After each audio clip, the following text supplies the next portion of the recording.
Kundi ang sabi ng ating Panginoon, buhay na ganap at kasya.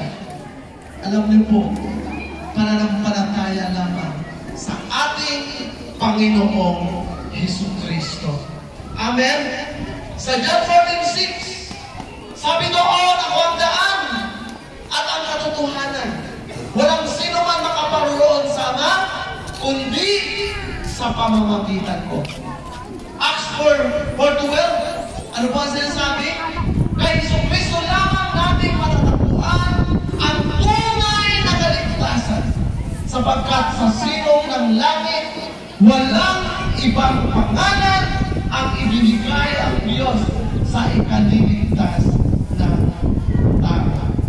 So ang buhay ko na manananggaga ito ay matatanggap po natin sa pamamagitan ng ating pananampalataya kay Kristo lamang po na pinadala sa mundong ito para po tayo magkaroon ng buhay, mapagtawad sa lahat ng ating mga kasalanan.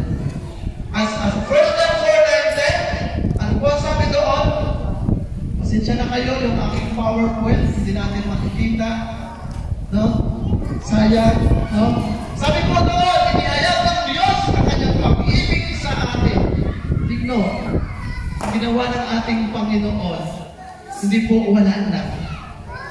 Hindi po walang silbi, kundi dahil po sa kanyang pagmamahal sa atin. Pwede ba sabihin natin sa ating mga sarili, mahal ako ng Diyos? Yan, yung feel mo yung yakap ng ating Panginoon. Diba? Mahal na mahal ako ng Panginoon. Ganun po tayo kamahal. Isinugod niya sa mundo ang kanyang kaisa-isang anak upang magkaroon tayo ng buhay sa pamamagitan niya. Kanino po tayo magkaroon lamang ng buhay? Wala pong iba.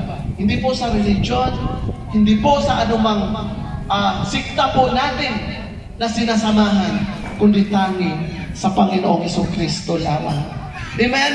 So God's love the world. Mahal po tayo ng ating Panginoon. Pangalawa, Jesus sacrifice. Dahil sa kanyang pag-ibig sa atin, the cross. So manapit ang mahal na araw. So makita natin yung iba nagpapasa ng cross. No? Alam niyo po, ang ating Panginoon, hindi po siya napako dahil sa kanyang kasalanan. Katulad ng sinabi ko kanina.